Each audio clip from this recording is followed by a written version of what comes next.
So thank you everyone for joining and being patient while we dealt with some of the logistical challenges. This is Negotiating Your Budgets in the COVID Era Part 2. Learn how 2 site presidents did it. Before we begin, I just want to go through a brief introduction of Clinical Research IO for those of you who are not familiar with us. We are a full stack solution for clinical research sites. We have a CTMS, an eSource, and an e-regulatory solution. During this COVID era, a lot of sites had to make some sudden operational changes, and it was very disruptive. But our clients were able to make a very smooth transition because everything was online. You'll hear more about that later. We've been covering COVID-19's impact on research sites extensively. Unlike other blogs, we've taken a very site-centric approach. We've been updating the blog with articles and webinars and providing templates that we think could be of use to the industry. You do not have to be a Creo client to enjoy this or to download. You don't even have to provide an email address if you want to download something and use it. It's there as a public good for the industry. The URL is covid.clinicalresearch.io.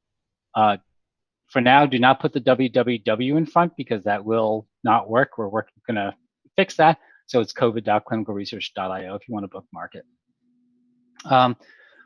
About 4 weeks ago, we started writing about some of the burdens that COVID-19 has imposed on sites. So there was an article that we wrote that said workload is increasing, but sites are getting less compensation. We noted a trend where sites were having to implement new procedures in light of COVID. So that would include things like remote monitoring, which often means extra workload for sites, adoption of technologies such as ours or video conferencing technology or what have you. Phone pre-screening, PP&E, and new ways of making sure that the drugs and the diaries get delivered to patients. You'll hear more about that when we go through the fees that our site presidents have been able to negotiate. In response to this, we've come up with a few resources that are of particular use, and we recommend if you haven't looked at it, go ahead and jump on that covid.clinicalresearch.io page. On the right-hand side, you'll see a couple of things that are permanently fixed there. One is a site justification letter. You can click on it, download it. It's a Word document.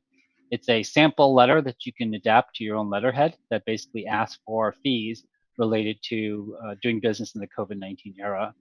On that same right-hand panel, there are several webinars. The one that is relevant to this topic is one with Edie Edens. She's a clinical trial attorney, and she gives some negotiating strategy advice to research sites that are thinking about approaching the sponsor to renegotiate their contracts. And she provides some legal counsel, if you will, on how to interpret the contract and what types of clauses to look for. And then finally, for those of you who are clients, if you're not familiar with it already, go to sponsors.clinicalresearch.io. That's a page that we set up specifically for sponsors and CROs to talk about the advantages of remote monitoring and how Creo in particular enables remote monitoring. Critically on that page, we have a recommended reimbursement for Creo clients. We recommend that sponsors reimburse our sites $2,000 for eSource, $1,000 for e-regulatory. So that gives you a known reference point. I know the industry is very responsive. When you can point to something external to yourself, you can say that that's the market rate. All right, so I want to thank in advance and on behalf of everyone, our 2 panelists today. Joel Ebuh, he's the owner and CEO of Gadolin Research, a multi-specialty research site in Beaumont, Texas, and Karen Obmaces. She's the owner and CEO of Accurate Clinical Research, which is a site network in Texas and Louisiana with 12 locations. Looks like we just lost Joel. So bad. We'll do the first few questions to you, Karen, but we do have a series of fees that we want to talk about. And what Karen and Joel have been doing for the past several weeks is they have been going back to their sponsors on some of their existing contracts, and they've been negotiating with new contracts for a set of fees. And these are the set of fees that they've been negotiating. So they've taken our advice, they have their own independent strategies, and they're here to share with you what they've been able to achieve and what some of the best practices they are that they can pass on to you. So very, very generous of them to do that. And I want to thank both of you on behalf of the attendees. So I guess first question, Karen, we'll start with you. Just as background, being a Creo site, being on the eSource e-regulatory CTMS platform, what did that mean for you in terms of how you're able to handle and react to the COVID situation? Well, the positive side being that we are utilizing the Creo system, we never stopped. So my team, so the first thing I had to go into is protective mode. I had to protect my staff, protect our patients. What could we do? With the Creo system, my staff could go into the clinic, do what they had to do related to the clinic and seeing the patients, and then they could work from home. So I had the majority of my team being able to work from home with the Creo system.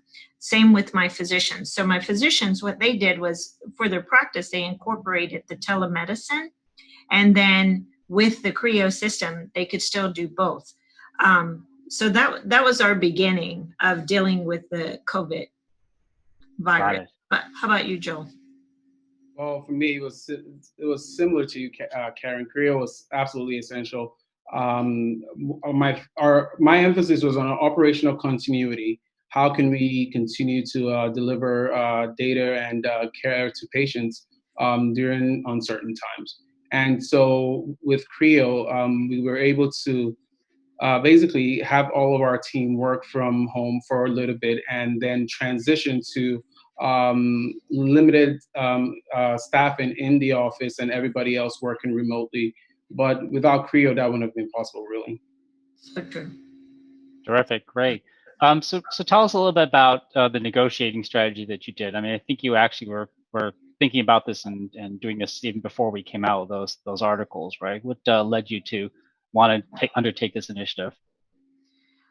So actually, when before the letter that you spoke, it is very useful. So if anybody hasn't downloaded it, I would suggest downloading that letter.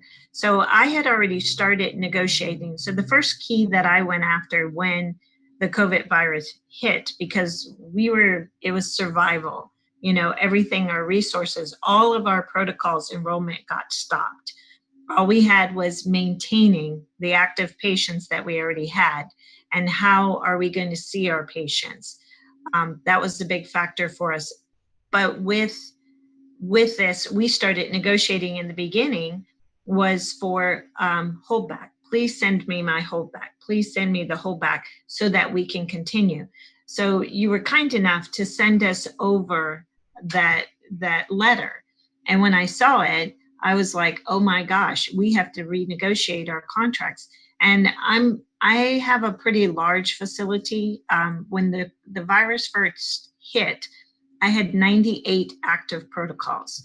So, and we have them at different locations, but we had 98 studies. So 98 sponsors had to be contacted. So if you want, I'll target the first top three, which would be our monitoring. How are we going to have monitors? Because in the beginning, when the virus hit, monitors still wanted to come on site, and we went into protective mode. There was no way we could allow a monitor to travel into our facilities, expose our sites, and shut us down. And one of my locations in Louisiana, which got hit pretty bad, it had to be 100% closed, not because of the research side, but because of the clinical side. So Joel and I actually collaborated, and Joel came up with this amazing form, a questionnaire for monitors. Joel, do you want to tell them about that questionnaire you put together? Yes, it was a risk-based questionnaire, and keep in mind that at the beginning of this crisis, nobody was an expert on COVID. Yeah, all of So us. we had to kind of go with the information that we had, and so I was able to put together a questionnaire based on the information that was available to kind of stratify the risk of to the site of a patient walking the virus and the risk to the site of a monitor walking the virus in. And so that questionnaire was fairly comprehensive, and it covered both of those criteria. And so we're able to administer that to all of our patients over the phone prior to their arrival in the clinic, and also to monitors as well. So once we started seeing that, and we saw that, monitors, they fly a lot. So they were in, for example, one monitor, she had been in within the last 2 weeks, 6 different states.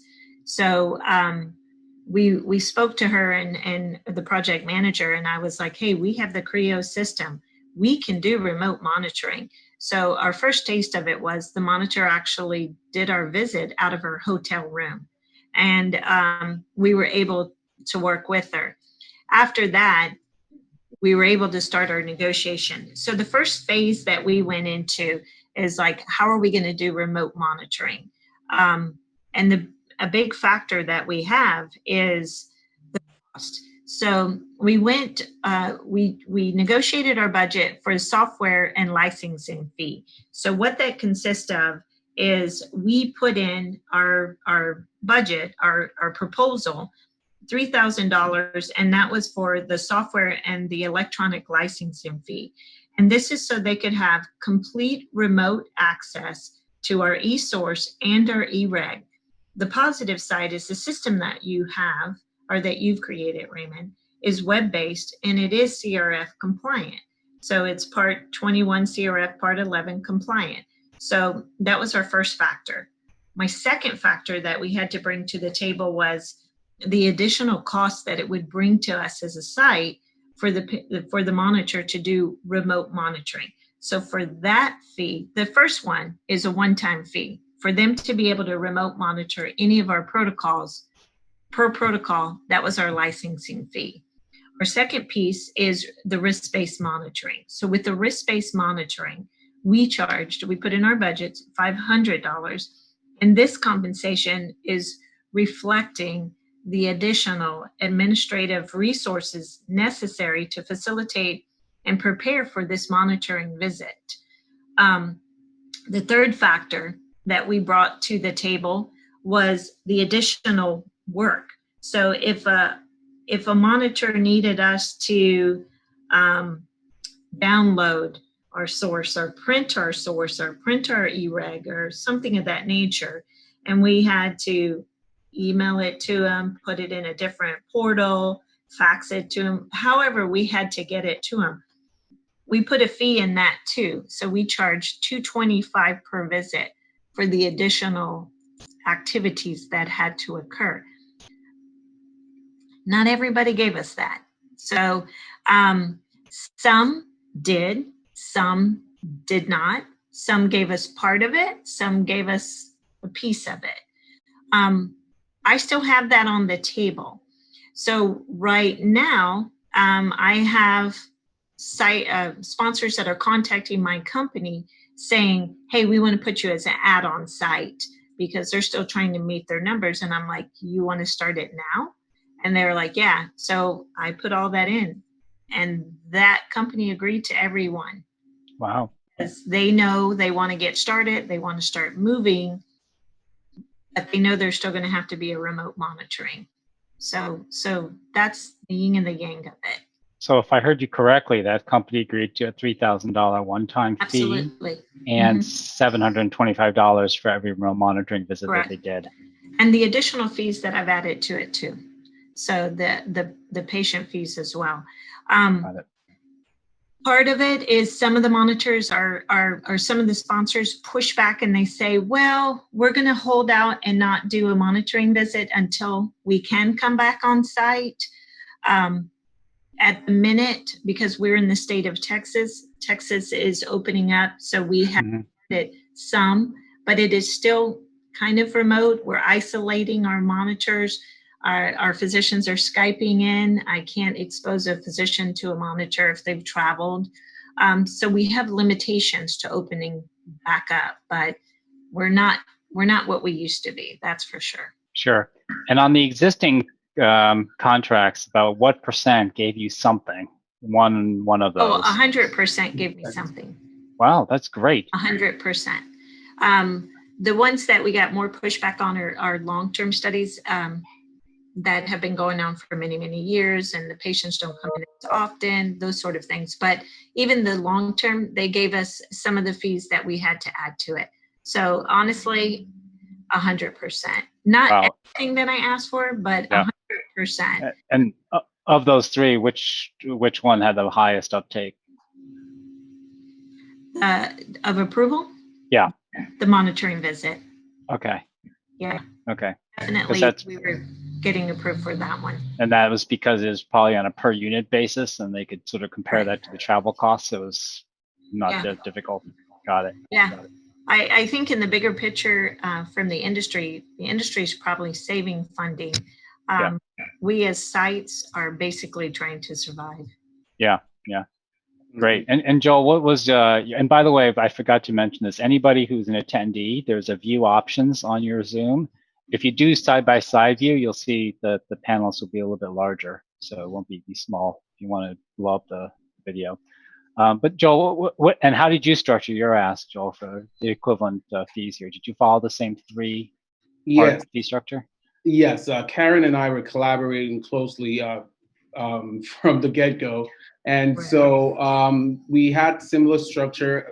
We mirrored our fee request, and we found we had similar success. I too found that a lot of sponsors were very willing to accept the remote monitoring fee, along with the add-on fee for document handling on a per subject basis. So per subject, per visit, a flat fee for that.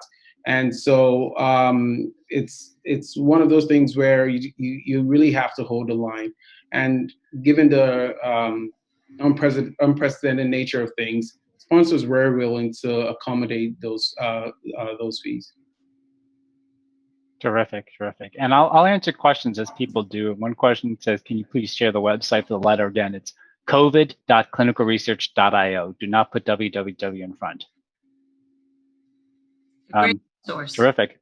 And Joel, did you have any experience between you and existing, sort of like with Karen said that the new one was a little more receptive? Do you have any observations there?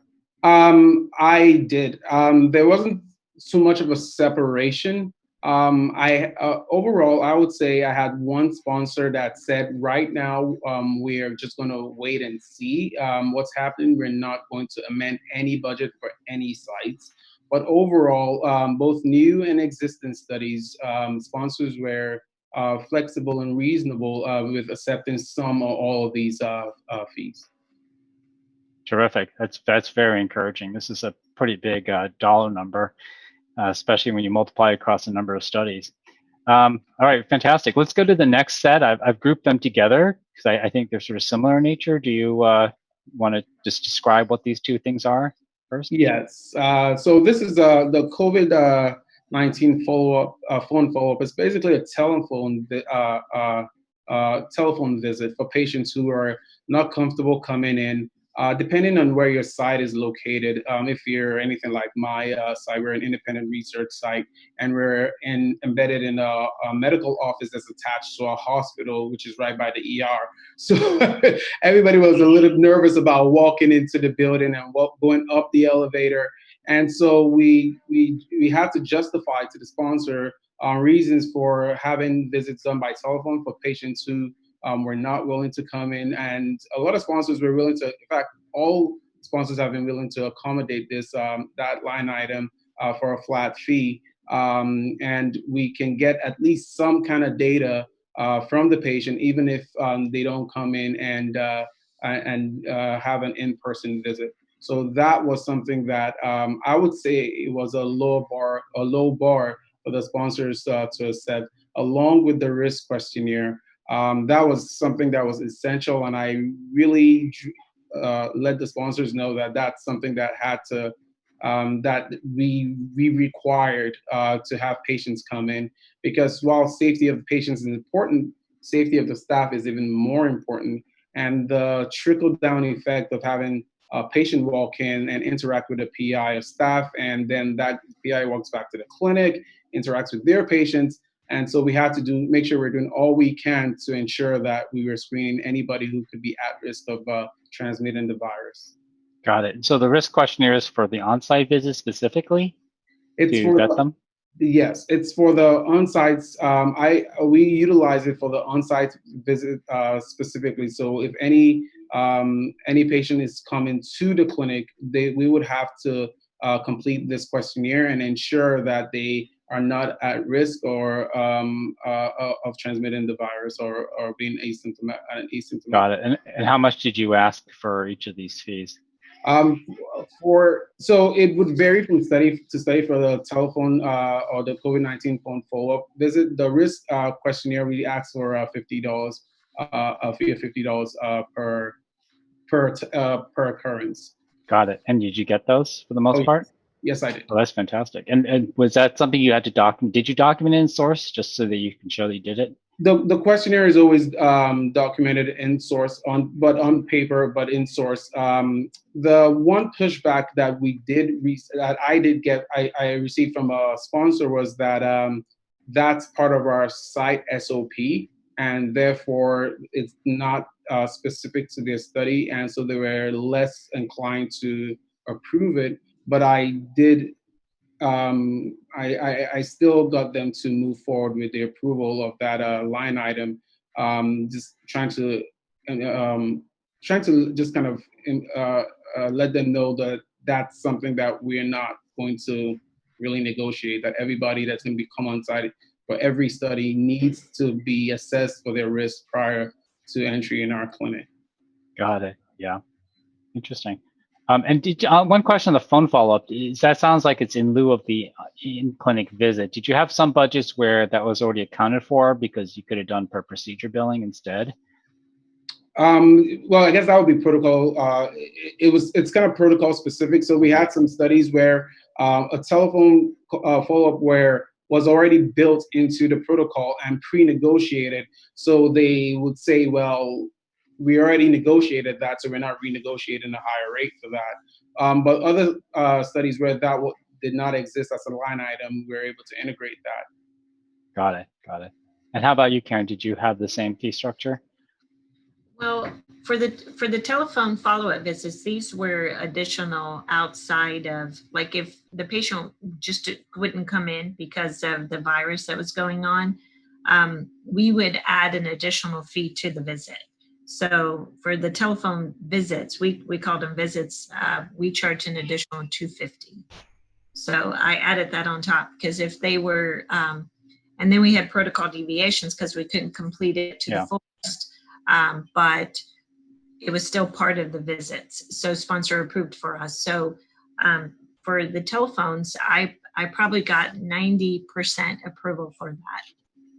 For the risk questionnaire, I got pushback on that because they said that was unnecessary information that they needed. It didn't into the study.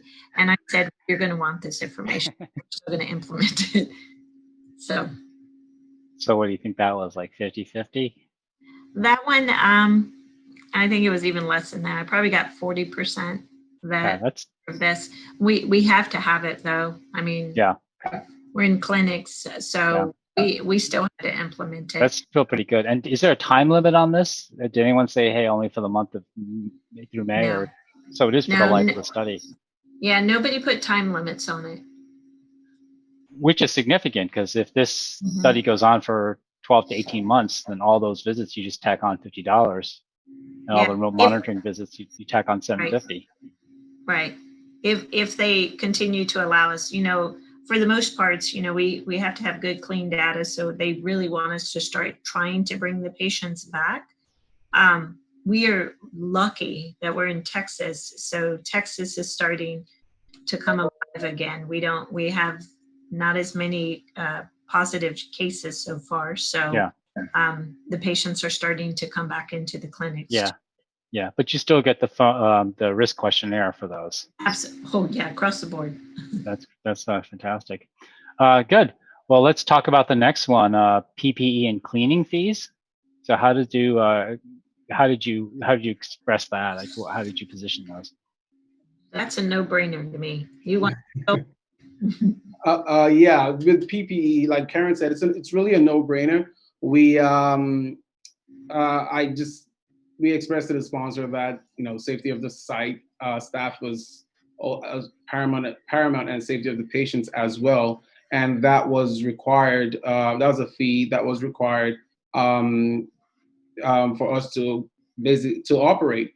We didn't get a lot of pushback about this.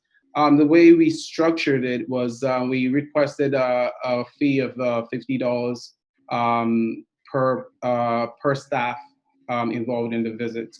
And so if the PI had to be there and had to utilize PPE and the coordinator had to be there as well, then that would be a combined fee of $100 for that visit. So we made sure everybody, we had adequate funding for the PPP for each of the studies.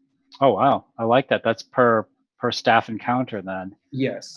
And that would cover the staff's PPE. Did you also provide PPE to the patients as well if they didn't come prepared? So Texas law, or perhaps not a law, but a Texas executive order Yeah. requires that both the patient and physician utilize PPE for every interaction. And so I am once that executive order was signed, every future negotiation that I have will include that law as justification for the patient's funding for the patient's PPP. Yeah, that's right. That's applicable regulation. You're just conforming to regulation. Pretty much. That's interesting. And was there any discussion about cleaning as well? Did you argue that you had to clean and sterilize equipment or rooms as well? Or I'll let Karen handle that one as well. So for the cleaning fee, I added $20.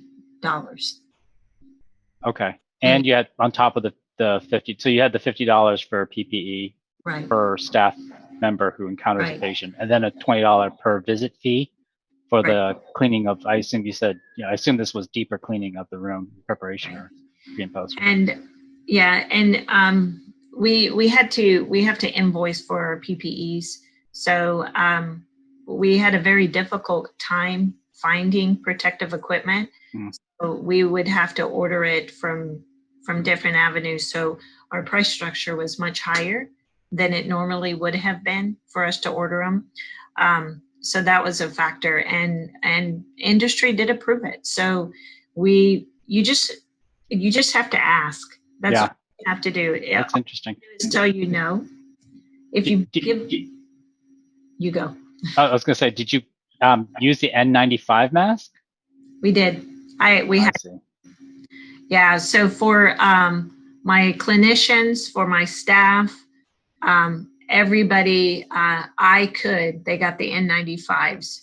For our patients, we tried to get the N95. We couldn't. So they would have to either come in with their normal ones, or we would provide the normal mask that you would have in a clinic. And then the cleaning is a big factor. I mean, a patient comes in, you're cleaning, everything gets wiped down. And that's the tablets, the IP, you name it, it's across the board. Because you get one person to come in with the COVID virus, and that whole practice is closed for 2 weeks. And the ancillary piece of that practice. So we had to do everything on our part to be extra precautious for our physicians. Oh, right. You were introducing them to a physician's office. And that's also part of your justification right there. It's operational continuity. Without PPP, if you have one person come in, at the minimum, you have to quarantine your staff for 2 weeks at minimum. Worst case scenario, you have a positive, you're looking at 6 or 8 weeks of a staff member or a PI or a coordinator that's out of commission. What does that do to the sponsor's data at that point? Who's responding to queries at that point? So it makes sense for them to invest in protecting everybody who's touching their, who's participating in their study, so that we have a positive outcome for the protocol as a whole. Yeah, it's a bit of a, I think it's called the problem of the commons, where it's in everybody's, all the sponsors should do it, right? But if one sponsor doesn't, they're sort of freeloading if another sponsor does. Did you, in your conversations with them, ever sort of raise that point? Or did you ever say, hey, I got it from these other sponsors, or this pretty standard? No, I never did that. And I'll be honest, anything related to PPEs and cleaning, we didn't get any pushback on. That's wow. You got 100% on that. On that one, yeah. Yeah. Did you get any pushback, Joel? I didn't get any pushback because I think everybody was understanding. Everybody understood that this was unusual times, and this is where we are today. Yeah. And did you mention the N95? Was it in your justification? We just said protective gear. Okay. I Okay. never So they didn't said even get anything. into the levels of protection. They just accepted that. That's interesting. Terrific. Okay, so let's go to the next one. Patient transportation. What does this refer to? Does this refer to Lyft rides or Uber rides? Who wants to take that, Joel? Karen, you can take that. Okay, so transportation, there's two key factors here. Or there's actually three key factors. So if I had to use, like if a patient needed transportation, and my company, we provide transportation for our patients. So our standard transportation fee, it's $2.80 per mile with a cap of 200. If industry did not want to use the transportation that we have for our company, and they had the patients use like an Uber or a Lyft, we added an additional 20% overhead cost, because we would have to pay that upfront cost and then get reimbursed, but it's managing it, scheduling it, Sure. etc. Those are those two key factors. The third factor that I added to my contracts is if we need to deliver the drug. So one of my sites was closed down 100%, and my physician volunteered outside of his practice. He volunteered at a I forgot where it was, but he was volunteering, and one of the patients had it, so he was exposed to the COVID virus. So he got quarantined for 14 days. So that site got closed. And then with the site closing, he kind of extended it for another week, just in case. So we had an issue where the patient needed drug. So we were trying to figure out, how do we get this drug to the patient? So what we added into these line items is delivering the medication to the patient's home. So that would have been an individual picking up from the site, driving from the site to the home, delivering the drug. And do we have to monitor the temperature? So the way I billed for that is the transportation cost. On top of the transportation cost, if they wanted us to monitor the temperature during the duration of it as well, we added, I have to look at my notes, sorry. I think we added 150 onto if we have to monitor the temperature for that as well. And we didn't get pushback. I mean, they wanted us to deliver the drug. Oh, I found it. For a home delivery, we charged $5.60 per mile from the site to the location with a cap of 300. And if we had to monitor the temperature of the IP during the trip, it was an additional $150 fee. And then we could not hand it to the patient, so we had to leave it in a container on their porch, and then we would wait until we saw the person pick it up. Got it. So I assume you got paid whatever you negotiated for IP dispensation, Yeah. and then your time and travel got rolled up together into the $5.60 per mile traveled. And was that round trip both ways? Yeah, it's round trip. Okay. We put a cap on it of no more than 300, but just 150 miles. It's it was too. Well, I mean, we didn't go up to the $300 mark. Sure. We just said it has to occur again. And I had to do it twice. I had to do it once in Louisiana and once in San Antonio. Sure. And then $150 for temperature monitoring. How did you do that? Did you have a separate thermometer? We do. What we had was we would have to put a digital thermometer in there. So we would monitor it from the start of the site, and then we would monitor it when we got to the location. All of this is documented, and then we kept our thermometer, or it's a digital thermometer. We kept that, and then we delivered the drug. Oh, okay. So you had readings, and so you would just document the temperature reading during the journey. Got it. The sponsor they were requesting that of us as well. Yeah, and you said that you got pretty broad acceptance of that. You said. universal. For those two. I mean, Yeah. we had to ask permission because Okay. it was taking, and it was only oral medication. We couldn't transport our IV drug or our injectables or anything, or we didn't have to cross that during this course of it. Sure. And going back to your question on patient transportation, you said, what was the mileage charge again for if you use For which one? Patient transportation? What was the mileage charge? For patient transportation was $2.80 per mile. Okay, and that was a private car service that you utilized, or this was? That's ours. No, I own company cars that we utilize to pick our patients and bring in them. Oh, I got it. Did you pick up the mileage to get to the patient's place? Yeah. And then come back? Yeah. Oh, okay, and then on the return, it would be 2. So it's actually 2 round trips for one visit. Got it. Right. Got it. So okay, so that was time and travel, and then if it's an Uber ride, you would have been the Uber plus 20%. Correct. Okay, and this was on top of the patient stipend. So if it's $80, it's on top of the $80. And how was that? How much acceptance of that did you get? Transportation we usually get. Okay. The new factor is the Uber Lyft, and I have one company that requires us to use an Uber Lyft, or it's an Uber that we're using. Okay, the Uber, the Uber Health one, I think, or yeah. Okay. So we have one sponsor that is requiring us to use that. Got it. Interesting.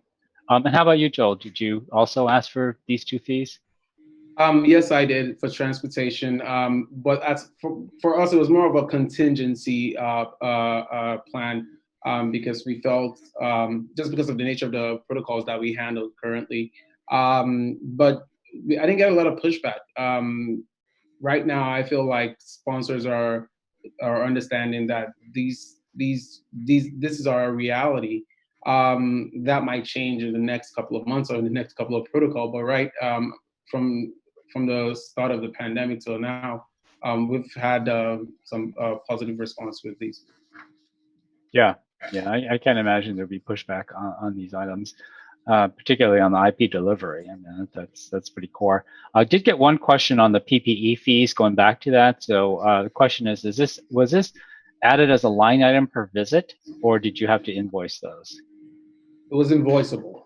Okay. Same me. Invoiceable. Yeah, is everything that we've discussed invoiceable? No, not everything. The license fees and all of that we added into the budget. I guess we'll have to invoice for them because it's an added cost. Okay. But it seems to me most of these, since they're not in the protocol, they probably would require an invoice because it's not as if there's something in the EDC or something they could use to track this. Yeah, I'm looking at my notes now. Yeah, majority of that was we have to invoice for it. Yeah. Got it. Okay. Okay, so the final one, I guess, Joel, release of holdback. So did you go back to your existing sponsors and ask for the holdback?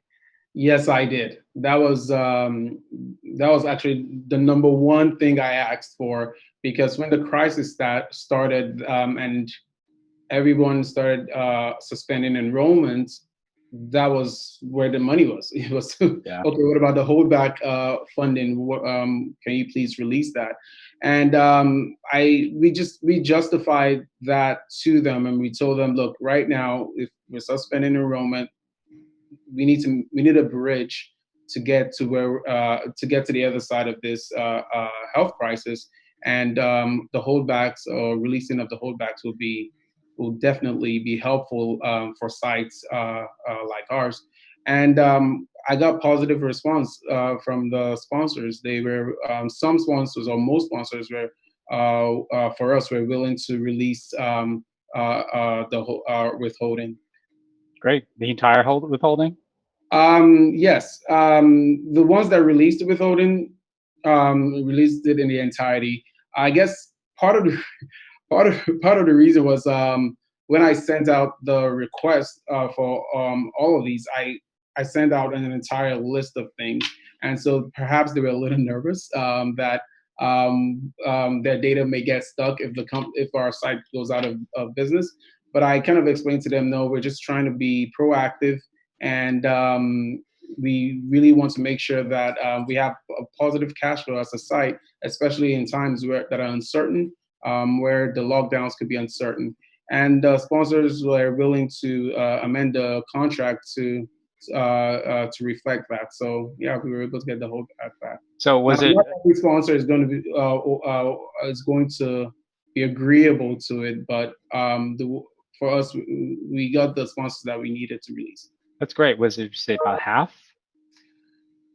I would say, for me, I would say about 60% of sponsors. That's great. And was it a one-time release, or most of them just actually amended the contracts that going forward it would also take effect? They amended the contract to remove the withholding in its entirety. Wow, that's a pretty big concession, especially since that's the way the industry's been doing for many years. Yeah, Karen, what was your response? I pushed to get our hold back, and I probably didn't have as much success as Joel had with it. I probably got more like 30%. So I still have some that are holding it. Sure. I'm like, come on. And were those also in the form of a contract amendment? Those were, yeah. Okay. And then we had some of our, during the pandemic, a couple of the protocols closed, just because they decided to close them. And so when that occurred, I was like, send me my hold back now. Don't wait until all the queries are done. Just send it over if you're going to close it. So those Sure. came over. Yeah, we had a few of them closed. So now that we're at this transition, like I said, before the pandemic, I had 98 active protocols. Enrolling at the minute, I have 5. Mm. So we're maintaining some, but we still have a lot of sponsors that have us on hold. They haven't just shut the protocol down. It's just still on hold. Yeah, and I want to follow up on that, but there's one other question that came in from one of our audience member was question about did you ever try to get reimbursed for protocol deviations? So I'm assuming the extra burden of having to file all those protocol deviations. Yes. So I'm going to do that. So for me, what I got reimbursed were for screen failures due to COVID-19. Okay. From specific sponsors, because the sponsor requested that we withdraw patients in screening. It wasn't any fault of the site. It was per their request. So they agreed for that specific study, anyways, to pay for that for those screen failures. I just want to address one more thing. With regards to holdback, like I stated, I have about 60% of those of the protocols that we're operating agree. Not because I'm more skilled than Karen, it's because I have less protocols than Karen. So it's not Karen's 30% and my 60% is kind of reflective of the same thing. Which point being, you kind of have to ask, and who's going to say yes will say yes. Sure. Yeah. Are there any other things that you asked for that we didn't cover, or did this cover all the things that you asked for? I asked for a lot. Yeah. All they can do is tell me no. Yeah. So this question is about, I assume, the increased burden of filing protocol deviations, right? Because all the out of windows. Yeah, I didn't ask for that, but okay. I'm going to add that to my. There you go. I mean, it is going to be a big factor because we do have a lot of protocol deviations that we're going to have to file with the review board. Yeah. So looking back at this, I mean, let's kind of go back and sort of quantify what this means. Has either of you, penciled out the math and said, because of these efforts, I'm looking at X dollars more per study on average?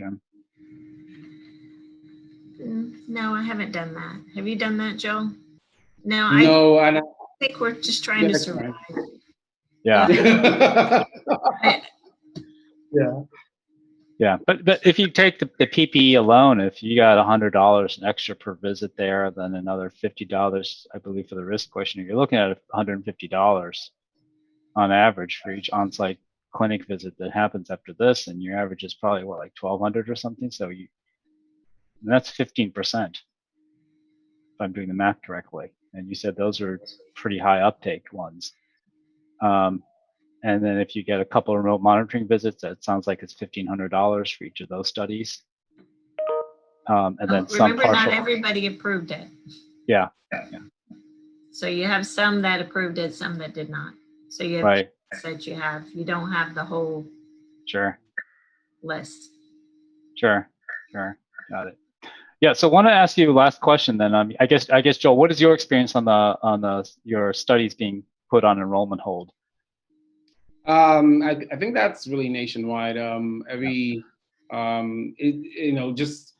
was a little bit of a, when the crisis started, Karen and I were on the phone before it became a major issue, and we kind of anticipated that something like this would come around. And when the enrollment hold came one study after another, we all just kind of had to go with it, and it's been challenging for us as a site, because that really kind of slowed down our pace of or mechanism of generating revenue.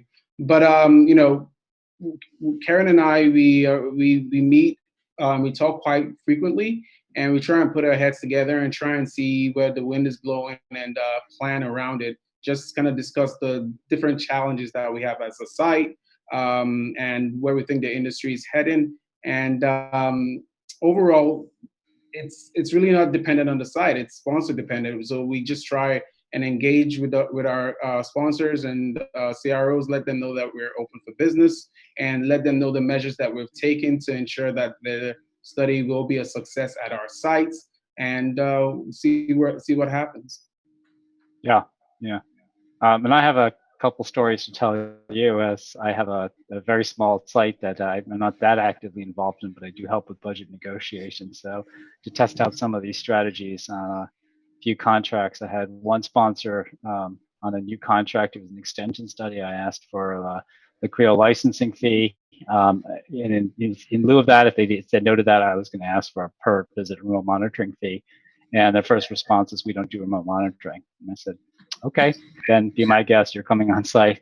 So we signed the contract. A week later, on the actual study, not the extension, the CRA was begging our coordinator to do remote source access to hit an interim data lock. So I went back to that same person. I said, "No, you're doing remote monitoring.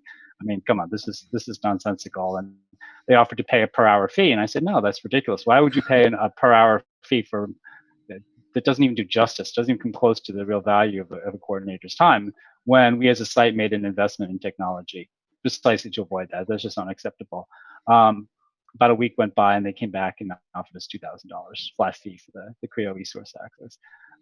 Had another sponsor, very similar exchange, asked for, I always ask for either the eSource fee, but barring that, I said, "I can't want a per visit fee for remote monitoring." And I position it as access to source. I don't actually position it as reimburse the site for our technology. I say, if you want to do remote monitoring, you have to pay us, because there's a burden on the site. Regardless of how you cut it, something the site has to do to get the source to you, right? Because you send the human to the site, now the site has to send the source over to the human. And they said, "No, we don't do remote monitoring." I emailed them back. I said, "Okay, but that means no remote monitoring." That means you are coming on site for the duration of the study. Week went by, didn't hear back. I said, "We're ready to sign the contract." Another week went by, and they came back and said, "We think it's the responsibility of the site to deliver source, but nonetheless, we'll offer you $500 for the remote monitoring." I said, "Done." Deal. So in both cases, what's that? Did they do it as one flat time fee or per visit? They didn't specify, and I didn't want to push it, but I'll interpret it as per visit. But that's actually very, and I did ask for $500 per visit, so it's very consistent with what you said. But I think what I've learned is, if you hold the line and you really make it clear to the sponsors, you have to monitor. So if you don't want to have any provisions for remote monitoring, be my guest. And in two cases out of two, the sponsors really sat down, thought about it, and said, "No, we'll have some kind of a contingency procedure." And they may think they may not use it, but at least you've got something in the budget in case it comes to it. I really think that, from my personal opinion, I think our industry needs to change. we have to take into consideration the safety of our monitors as well. And, the monitors consistently travel. So, I mean, like I said, I had one monitor who had been to 6 sites within the last 6 states, not 6 sites, six states within the last 2 weeks. 2 weeks. And if you think about that they could have done so much more if they could sit in their home base office and monitor. So for the sites that have made this investment, which from a site's perspective, it's a very large investment, but it helps us so much as a company to grow and be more professional. We have finally caught up because for years, physicians' practice have been on EMR. Research has been in this gray realm for many, many, many years. So I think I'm excited about the future. And I think our sponsors need to start looking at other avenues that they can put on the table for their team and keep their people from flying. Yeah. I'm going to piggyback on what you said, Karen, because I still have some sponsors who are insistent on conducting in-person visits. And I don't understand why they are insistent on that, especially in the middle of a pandemic when we should all take full advantage of technologies that we have, take advantage of Creo and other platforms that that makes it safe to conduct research without having that in-person interaction. The industry does need to recognize that things that we thought were 10 years down the road, 5 years down the road, might need to happen now, because we need to adopt these technologies now so that everybody can conduct research in a safe way. I related to a sponsor that there's no reason why a patient should be exposed to COVID-19 from volunteering to participate in research. It doesn't make any sense. And so all of these things that are necessary are not just for the fun of it, they need to adopt it quick. Yeah, definitely. And we got a question from the audience about explaining the software licensing fee. So obviously there's a fee from the site directly to Creo for the use of the technology. Had a visit there. And now the question is, what can you recover from the sponsor for that? So in our, I assume when you went to the sponsors, did you point them to our sponsor page where we had our recommended fee structure there and just simply cite that as your justification? Me? Yeah. No. No, or you just asked for it? I will read you the verbiage that I put in. And yeah. I probably stole it from your letter. Software and electronic licensing. I have to look at sorry, I have my reading glasses on. We appreciate the effort you have. Wait, I'm reading the wrong thing. Objections. In order to allow fully remote monitoring of electronic source and electronic regulatory, we have adopted Clinical Research IO, Creo, web-based 21 CRF Part 11 compliant system that allows for electronic source and electronic regulatory document filing. This system has a $3,000 licensing fee per study, which we request for your reimbursement. Perfect. Yeah, and that's what our sponsor page says, and that is actually right. And just for the record, that actually is what we charge a site for a single-use trial. Okay, and obviously, if you're going to go into this, it'll be something more sustainable than that for research sites. But for a single-use trial, that's what we charge. So we went ahead and quoted the retail rate to the sponsors, and knowing that you won't be 100% recovery for our sites, but it's a very small fee for sponsors in the grand scheme of things, easily justifiable by the travel savings. I agree. Yeah. Okay, we have a few more minutes left. There is one more thing I wanted to get your input on, and it's moving forward, because I think this will be sort of the next agenda item for a lot of our research sites. You're both in a state that is open up pretty aggressively. And I assume you have a lot of patients that are interested in participating in trials. And what's holding you back? Sounds like both of you have taken protective measures to protect patient safety and staff safety. So what's holding you back now is the sponsors on hold. Have you made any attempt to communicate to the sponsors? Hey, look, I'm ready to enroll. You give us a green light where we can move forward. You want, Jola, can I speak? You want to go ahead? You want me to talk or you want to talk first? Oh, go ahead, Karen. I'll come after you. So I have gone across the board and I have emailed consistently my sponsors because honestly, in the big picture, we're trying to survive. I kept my staff, so I'm very lucky. My staff took a pay cut. So when we did get approved for our PPP, I gave my staff back the money that they took a pay cut for us to survive. So we are in survival for us to keep going. And the sponsors, the sponsors that have not opened have stated until we allow on-site monitoring visits, they will not reopen us. So I've had to meet with each of my physicians and we have put together the same questionnaire that we started with in the beginning. So we are now allowing limited access, but as I stated, they will be put in a room. You will be able to wave to the physician, but he or she will Skype in with you. They have to wear protective gear the whole time, et cetera, et cetera.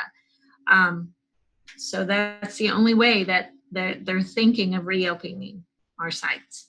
And when you went back and told them that these are the conditions, but you're willing to move forward on that basis, did any of them get back to you, or they're just taking that in right now?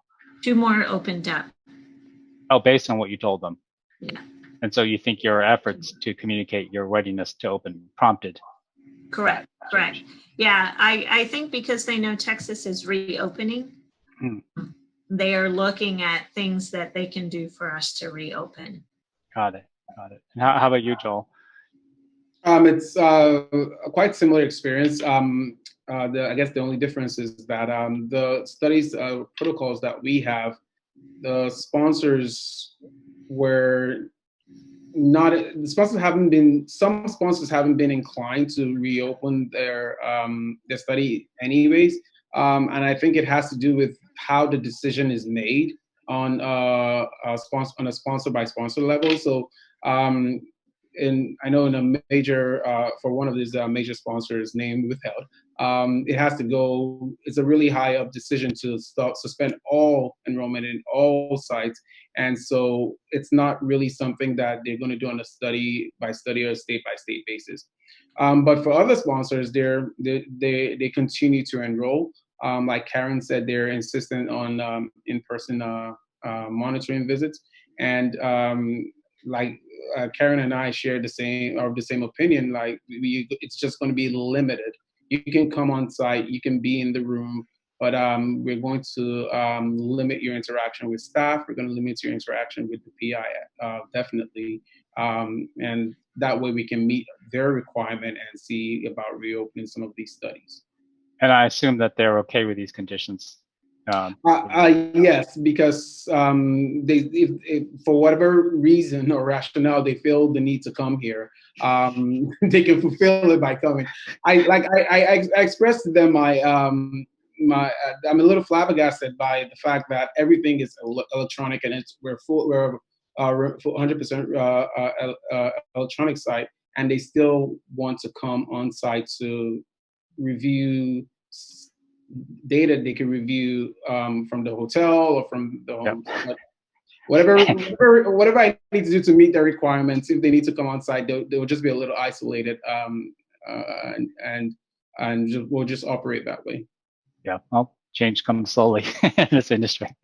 So we're at about an hour. Somebody asked a question if this will be available. So yes, we are recording this. We'll make this available on our covid.clinicalresearch.io website.